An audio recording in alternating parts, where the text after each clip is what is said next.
Bienvenue dans Soli, se construit en conscience. Épisode 2. Qui suis-je quand j'arrête de me suradapter? Après le réveil, il y a souvent une étape plus silencieuse, moins visible, mais profondément bouleversante.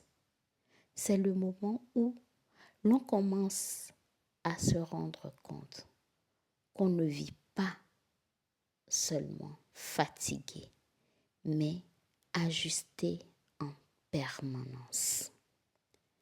S'adapter à l'ambiance, s'adapter aux attentes, s'adapter aux besoins des autres, parfois même avant qu'ils ne les expriment. Et très souvent, on appelle ça être gentil, être fort ou forte, être responsable. En réalité, il s'agit souvent de suradaptation. La suradaptation n'est pas un défaut. C'est un mécanisme qui s'installe tôt. Quand on comprend que pour être accepté, aimé, en sécurité, il faut se taire, s'ajuster, ne pas déranger. Alors, on apprend à lire les autres, à anticiper, à lisser ce que l'on ressent, à dire oui quand le corps dit non. Et avec le temps, on devient très doué pour répondre aux attentes, mais de moins en moins capable de répondre à soi. Le corps, lui, n'oublie pas, il enregistre. La fatigue chronique, les tensions, le sommeil qui ne récupère plus, l'irritabilité ou au contraire l'effacement. Ce ne sont pas des faiblesses, ce sont des signaux. Arrêter de se suradapter, ce n'est pas devenir égoïste. C'est commencer à se poser une question essentielle. Est-ce que je vis en accord avec moi-même ou en fonction de ce que j'imagine que l'on attend de moi? Cette question peut faire peur parce que derrière elle, il y a une autre inquiétude plus profonde. Si je ne m'adapte plus, qui vais-je devenir? Est-ce qu'on m'aimera encore? Beaucoup continuent à se suradapter, non pas par choix, mais par peur de perdre le lien. Pourtant, à force de se plier, on se paie. On ne sait plus ce qu'on aime vraiment, ce qu'on veut, ce qui nous fait vibrer et ou nous épuise. Alors, s'arrêter de se suradapter, ce n'est pas tout arrêter d'un coup. C'est d'abord reprendre contact avec ses sensations, avec ce qui sert à l'intérieur. Quand on dit oui trop vite,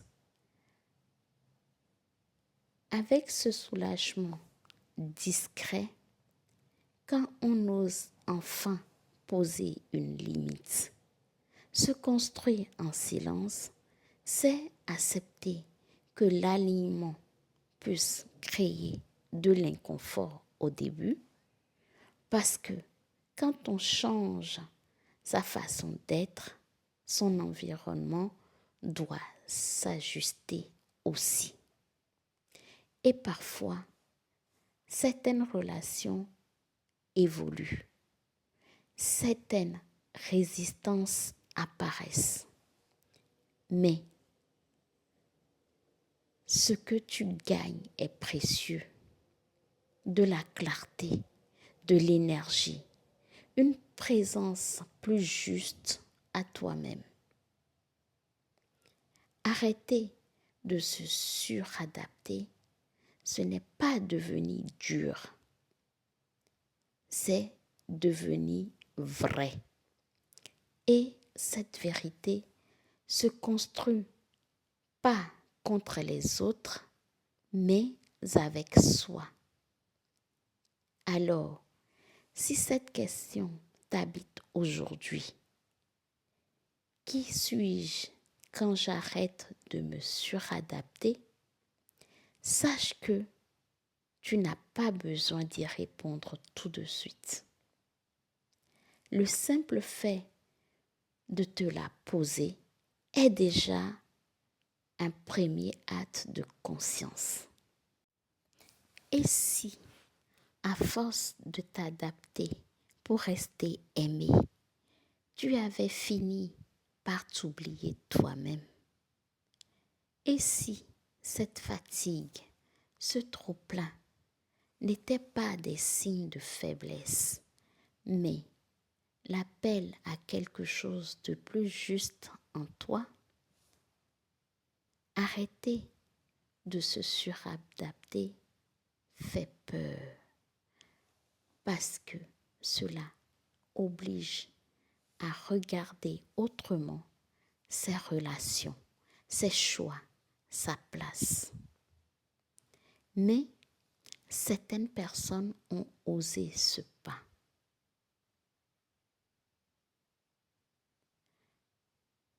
Elles ont accepté l'inconfort, les doutes, parfois les pertes, pour retrouver quelque chose d'essentiel, elles-mêmes.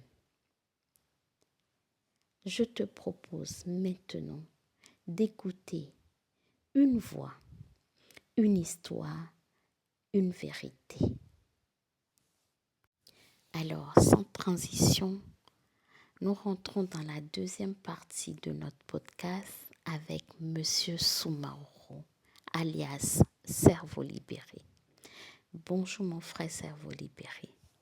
Je sens que ce nom résulte fort probablement de qui suis-je quand j'arrête de me suradapter?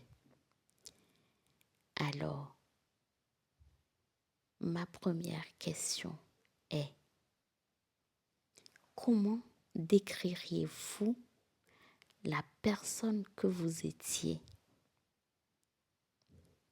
au début de ce questionnement? Merci. Bon, pour être franc avec vous, mon expérience personnelle, c'est que j'ai pratiquement jamais été à l'aise à l'intérieur. À l'extérieur, j'affichais le sourire. J'étais conformiste, ça allait, parce que j'étais apprécié de tout le monde, tout ça. Mais bizarrement, à l'intérieur, ça n'allait pas. Et c'est ce malaise intérieur-là, effectivement, qui m'a poussé à aller plus loin, à aller au-delà de ce qu'on me disait. Mais j'étais toujours cette personne extérieure-là qui plaisait à la société. Voilà. Mais à l'intérieur, je savais très bien que j'étais dévasté. Mais je n'étais pas trop attentif parce que les réponses que je voulais pour avoir ce bien-être à l'intérieur-là étaient répondues par des gens qui se donnaient une certaine autorité. Donc, du coup, je pensais que ça allait, mais comme la réalité me rattrapait toujours. Merci. À quel moment vous vous êtes rendu compte de votre suradaptation et quel domaine de votre vie cela impactait le plus? Bon, j'ai réalisé très tôt que voilà, je m'adaptais trop, sincèrement. 13 ans, 14 ans déjà. Parce que j'étais déjà dans la lecture, j'ai eu cette chance-là, voilà, de commencer à lire à très bas âge. Donc, la question de savoir dans quel domaine de ta vie la suradaptation était-elle la plus présente, c'était au niveau religieux. J'étais trop, trop conforme à ce que la société voulait. Franchement, c'était vraiment côté religieux. Et quand j'ai dit religion, j'entends par là, ça couvre toutes les dimensions de la vie. Donc, au travail, j'avais, voilà, le couple, la famille, la relation sociale, voilà. Il fallait que tout soit conforme à la religion. Donc, pour moi, le véritable souci, c'était vraiment cette soumission à la religion, aux règles religieuses. Quels signaux votre corps ou votre mental vous envoyait en ce moment-là? Oui, en ce qui concerne euh, les signaux au niveau du corps et du mental, si c'était, il y avait une certaine lourdeur. Et c'est là que tu te rends compte à un moment donné que c'est pas toi-même. Parce que tu peux pas être toi-même et te sentir mal psychologiquement. C'est pas possible. Et c'est là que j'ai fini par comprendre. C'est parce que j'ai appliqué ce qu'on me disait que je me sentais lourd. Il fallait que je récupère moi-même. Donc, du moment où on se sent lourd, psychologiquement, forcément, ça va entraîner une fatigue au niveau même du corps. Et émotionnellement, tu seras toujours déséquilibré puisque le logiciel qui fonctionne en toi ne vient pas de toi. Et il rentre toujours en contradiction à faire ce que ton fort intérieur voudrait que tu sois en fait. Donc, du moment où tu t'opposes à ta propre volonté, la seule chose qui en résulte, c'est la fatigue. Rien à faire. Il y a-t-il eu un événement, une parole ou un moment précis qui vous a fait comprendre que continuer comme avant n'était plus possible? Bon, à mon niveau, le déclic, il est venu de, de, de certains aléas de la vie, surtout au niveau du business, où j'avais perdu un certain nombre de choses. La méchanceté humaine, c'est-à-dire quelqu'un qui était conforme à tout, qui respectait tout le monde, qui commence à gagner de l'argent et qui paie tout ça. Et tout le monde te lâche parce que, bon, voilà, tu n'es plus sur ton là. Et c'est là que tu te rends compte que le fait de se conformer ne sert à rien du tout. C'est juste que les gens, ils veulent t'exploiter. Du moment où ils ne peuvent plus le faire, bon voilà. Et surtout, en ce moment-là, j'avais mûri le questionnement. Et du coup, j'étais plus celui qui était le conformiste par excellence, mais quelqu'un qui, au-delà des questions intérieures, les avait exprimées clairement et n'hésitait plus à rentrer en confrontation avec ce qu'on donnait comme enseignement. Voilà, donc, je peux dire, voilà, c'est parti de vraiment voilà, du fait que personne ne voulait m'écouter encore parce que j'étais réfractaire maintenant à l'enseignement.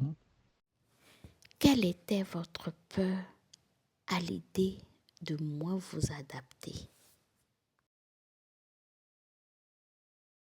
Par rapport à la peur, bon, moi j'ai fait un travail intérieur vraiment sur sur un long moment, pardon, durant un bon moment. Donc du coup, à l'intérieur, j'avais déjà canalisé un certain nombre de choses. Mais comme on sait que la vie extérieure, c'est tout autre chose, donc il y avait vraiment cette peur-là du fait que d'être rejeté, surtout par mes propres parents. Là, c'était beaucoup plus compliqué. Les amis, les autres, non, absolument pas. Mais au niveau des parents, c'était beaucoup plus complexe. Et bon, j'ai fini par trouver un équilibre. Voilà. Je ne suis pas conformiste à l'intérieur, mais à l'extérieur, il m'arrive d'être conformiste pour éviter trop de discussions. Mais ils savent que je suis plus dans l'ancienne logique. Quand même, quand on est dans le public, voilà, je laisse passer certaines choses. Et puis, j'ai fini par comprendre moi-même que cela était beaucoup plus productif que de passer mon temps dans les discussions à n'en point fini avec eux. Et quel a été votre tout premier pas pour sortir de la suradaptation et comment cela a été accueilli autour de vous? Moi, je suis sorti de cette histoire de suradaptation-là d'abord à l'intérieur. Si je devais donner un enseignement, ce qui n'est pas dans mes habitudes, c'est de dire de faire ce travail intérieur. Parce qu'une fois qu'à l'intérieur, pour moi, hein, vous êtes équilibré, même si vous jouez la comédie, même si vous faites semblant d'être adapté, ça va. Mais c'est lorsque vous rentrez en contradiction avec votre fort intérieur et qu'il n'y a que du désagréable en vous, c'est là que ça pose réellement problème. Sinon, je peux jouer la comédie à l'extérieur. Je peux pleurer devant quelqu'un alors qu'à l'intérieur, il n'y a rien du tout. Donc moi, mon seul souci, ce n'est pas l'extérieur, ce n'est pas ce que les gens pensent, ce n'est pas ce que les gens voient. Mais il faudra qu'en moi, il soit tranquille. Voilà, moi, c'est ma voix. Voilà. Donc, du coup, vraiment, moi, voilà, voilà. Et je me suis, à l'intérieur, ça va. À l'extérieur, parfois, c'est nécessaire. Même s'il s'agit juste d'éviter les discussions. Si par exemple, voilà, le père il est chrétien, je peux rentrer dans l'église et après je sors, mais ça va. Au lieu de chaque jour qu'on va se discuter inutilement, ça ne sert à rien du tout. Qu'est-ce qui a le plus changé depuis que vous vous écoutez davantage?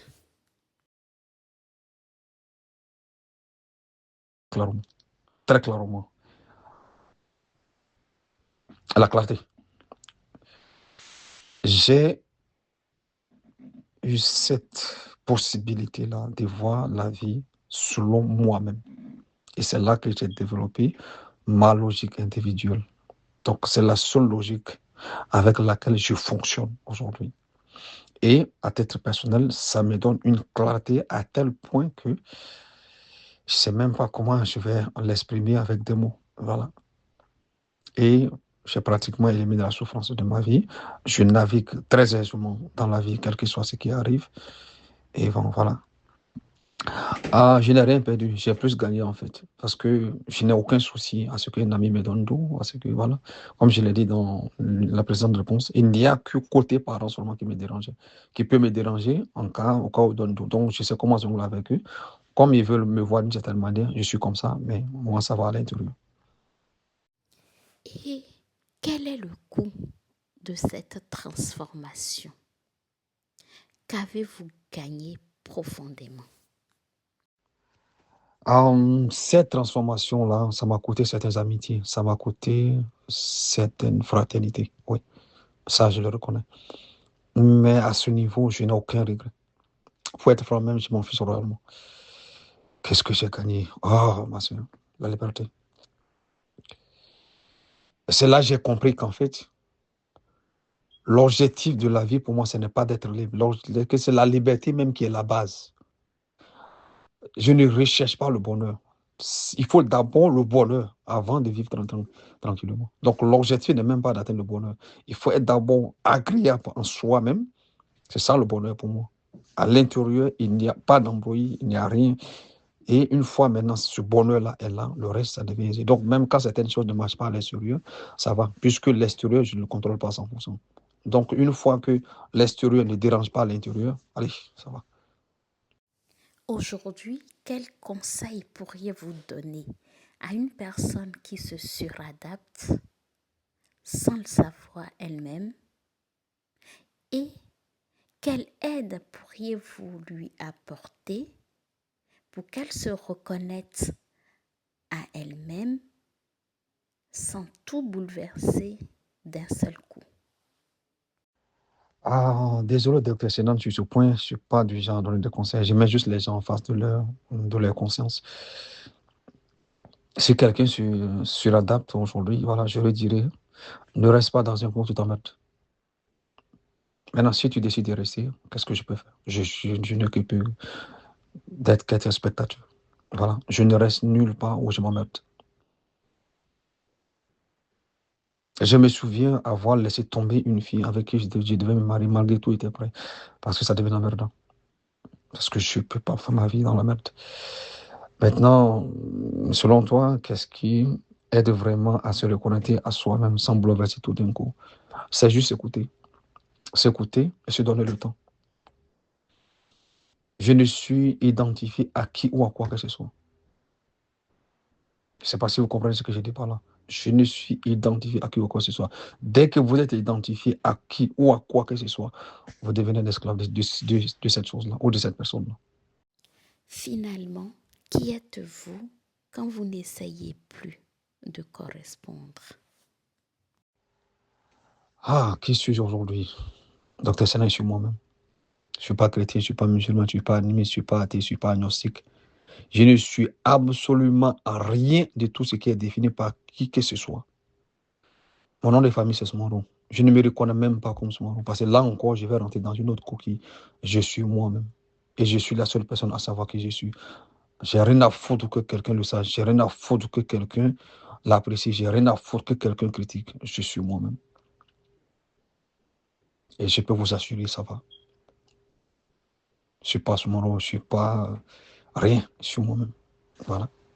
Et ce moi-là, je suis la seule personne à savoir de quoi il est question. Et ça me va. J'ai nullement besoin d'expliquer à qui que ce soit. Parce que je n'ai pas besoin de l'approbation de qui que ce soit. Je n'ai pas besoin de l'applaudissement venant de qui que ce soit. La critique, les gens ne vont pas arrêter. Ça ne me dit absolument rien. Merci, Dr. Sinan. Gratitude à toi, mon frère cerveau libéré, pour ce partage riche d'enseignements et très impactant. Et certainement toi qui nous écoutes, ce partage t'inspire et que cette question, qui suis-je quand j'arrête de me suradapter, ne cherche plus une réponse immédiate, mais une présence plus juste à toi-même. Avant de nous quitter, je te propose un court moment pour toi.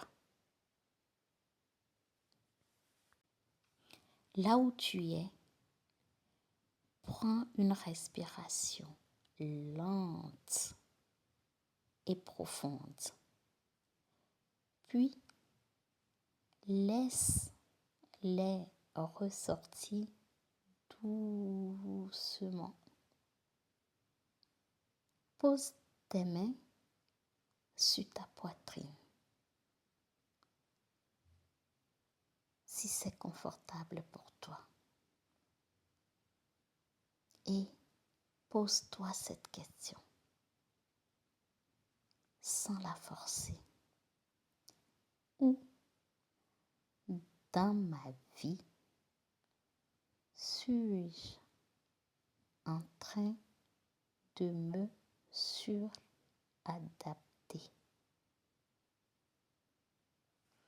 Accueille ce qui vient. Une sensation, une image, un mot ou simplement le silence. Puis, pose une deuxième question très doucement. De quoi ai-je réellement besoin à cet endroit-là?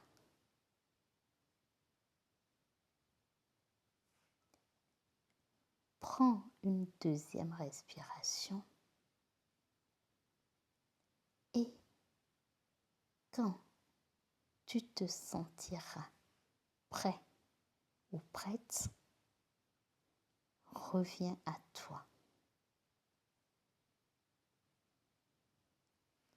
Souviens-toi,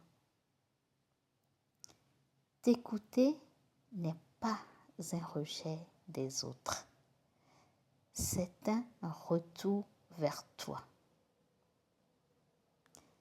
Merci d'avoir partagé ce temps avec nous. On se retrouve très bientôt pour continuer à se construire ensemble en conscience.